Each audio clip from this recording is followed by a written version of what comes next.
ఈరోజు కులగణన జరిగితే మీరు అధికారం కోల్పోతుందనే దుఃఖంలో కిషన్ రెడ్డి గారు ఈరోజు అడ్డం పడుతున్నాడు బీసీ కులగణన మీద. ఇన్ని మాటలు మాట్లాడుతున్నారు. మా మిత్రుడు కృష్ణమాదిగని పాపం కౌగిలించుకున్నారు, బాగానే ఆయనను వినియోగించుకున్నారు ఎన్నికలల్లా. మరి ఆంధ్రప్రదేశ్లో మీ ప్రభుత్వం ఉంది కదా, ఎందుకు ఏబిసిడి వర్గీకరణ చేయట్లేదు? మాదిగ ఉపకులాలు ఒకనాడు ఆంధ్రప్రదేశ్ తెలంగాణ ఉమ్మడి రాష్ట్రము, ఆ రోజు మాదిగ ఉపకులాలు వర్గీకరణ అమలు జరిగింది కదా. ఈరోజు తెలంగాణలో మేము అమలు చేయడానికి అన్ని నిర్ణయాలు తీసుకున్నాం. ఆంధ్రప్రదేశ్లో మీ ప్రభుత్వం ఉన్న దగ్గర ఎందుకు తీసుకోలేదు కిషన్ రెడ్డి గారు? ఇది మాదిగలకు చేస్తున్న ద్రోహం కాదా? పక్క రాష్ట్రంలో మీరు బీసీలకు ఇస్తున్న 4% రిజర్వేషన్ మీరు రద్దు చేస్తారా? మీకు చిత్తశుద్ధి ఉందా? నీకు ధైర్యం ఉన్నదా కిషన్ రెడ్డి? ఆంధ్రప్రదేశ్కి వెళ్ళి చంద్రబాబు నాయుడును డిమాండ్ చేసి మైనారిటీలకు ఇస్తున్న 4% రిజర్వేషన్ ఆంధ్రప్రదేశ్లో రద్దు చేయించినా నువ్వు? అంటే కేవలం భావోద్వేగాలను రెచ్చగొట్టి రాజకీయ ప్రయోజనం పొంది పబ్బం గడుపుకోవాలనే ప్రయత్నం తప్ప చిత్తశుద్ధి ఎక్కడుంది కిషన్ రెడ్డికి? కేంద్రంలో మా ప్రభుత్వం ఉంది కాబట్టి మేము బెదిరిస్తామని అనుకుంటున్నట్టున్నాడు కిషన్ రెడ్డి గారు. ఈ విధానం ఎక్కువ కాలం నడవదు కిషన్ రెడ్డి గారు. చాలా మంది ఇట్లా వచ్చిండ్రు పోయిండ్రు బెదిరించిన వాళ్ళు. ఇవాళ మేము రాష్ట్ర ప్రభుత్వంగా ఓ బాధ్యత కలిగిన ముఖ్యమంత్రిగా ప్రధానమంత్రులను కేంద్ర మంత్రులను కలిసి రాష్ట్రానికి రావాల్సిన నిధుల మీద అనుమతుల మీద మేము ప్రయత్నం చేస్తున్నాం. ఒక్కరోజన్నా నువ్వు తోడొచ్చినవా? ఒక్కరోజన్నా మా ఎంబడి వచ్చి అవును నేను కిషన్ రెడ్డి ఇంటికి స్వయంగా ఢిల్లీలో వెళ్ళి రాష్ట్రానికి ఏమేం కావాలో నేను వారికి చెప్పి వివరించి వచ్చిన.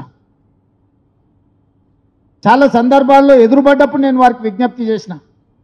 ఇంత గొప్ప అవకాశం హైదరాబాద్ నగరంలో మెట్రో విస్తరించడం. ఒకరోజు దేశంలో ఢిల్లీ మొదటి స్థానం ఉంటే హైదరాబాద్ 2వ స్థానం ఉండే కాంగ్రెస్ పార్టీ కట్టిన మెట్రో. ఇవాళ మెట్రో 9వ స్థానానికి పడిపోయింది. ఇవాళ తమిళనాడుకు స్టాలిన్కు మెట్రో అనుమతి వస్తుంది, తెలంగాణకు మాత్రం రాదు. నిర్మలా సీతారామన్ గారు తమిళనాడుకు మెట్రోకి అనుమతి ఇప్పిస్తుంది, కిషన్ రెడ్డి గారు మాత్రం తెలంగాణకి ఇవ్వరు. కేవలము కిషన్ రెడ్డి గారు అడ్డుపడడం వల్లనే తెలంగాణకు తీరని అన్యాయం జరుగుతుంది. కిషన్ రెడ్డి గారికి చిత్తశుద్ధి ఉంటే అన్ని వివరాలు ఇచ్చినాం, అధికారులు కూడా కలిసి వచ్చిండ్రు. మళ్ళీ కావాలంటే నేనే స్వయంగా వచ్చి ప్రధానమంత్రి గారికి ఇచ్చిన వివరాలు అన్నిటిని కూడా డీటెయిల్ ప్రాజెక్టు రిపోర్ట్తో సహా నేను కిషన్ రెడ్డి గారికి ఇస్తా. ఎప్పటిలోగా తెలంగాణకి ఇవన్నీ అనుమతులు తెస్తాడో కిషన్ రెడ్డి గారు తెలంగాణ ప్రజలకు జవాబు చెప్పాలి. జవాబు చెప్పకుండా మేము బెదిరించి బతుకుతామంటే అది కుదరదు. బలహీన వర్గాల కోసం మేము చేస్తున్న ప్రయత్నం, ఎస్సీ ఉపకులాలకు సంబంధించిన విషయంలో మేము చేస్తున్న ప్రయత్నాన్ని నీకు అభినందించడం ఇష్టం లేకపోవచ్చు.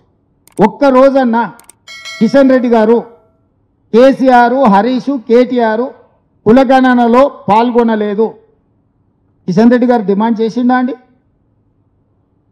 బీఆర్ఎస్ను ఓడిస్తామని ప్రగల్భాలు పలుకుతున్న కిషన్ రెడ్డి గారు కులగణనలో కేసీఆర్, కేటీఆర్, హరీష్ను పాల్గొనమన్న డిమాండ్ మీరు ఎందుకు చేయలేదు?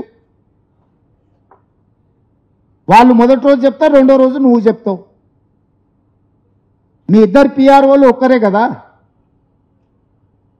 ఇప్పుడు కూడా ఈరోజు 28 తారీఖు, ఇంకా 12 గంటల వరకు టైం ఉంది. కిషన్ రెడ్డి గారు విజ్ఞప్తి చేయాలి కదా కేసీఆర్కు, కులగణనలో చేరండి, కులగణనలో చేరడం ద్వారా మనం బలహీన వర్గాలకు అండగా నిలబడతామని ఎందుకు చెప్తలేడు కిషన్ రెడ్డి గారు? ఎందుకు డిమాండ్ చేస్తలేరు?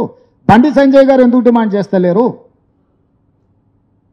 అంటే వాళ్ళని డిమాండ్ చేయరా? కేవలం కాంగ్రెస్ పార్టీని చేసిన వాళ్ళనే తిడతారా మీరు? తప్పు అంటుండ్రు, ఎక్కడ తప్పు ఉందో చూపిస్తలేరు. నేను కూడా పాత్రికేయ మిత్రులను అడుగుతున్నా, తప్పు అనడం అనేది అన్నిటికంటే అలకట్ పని.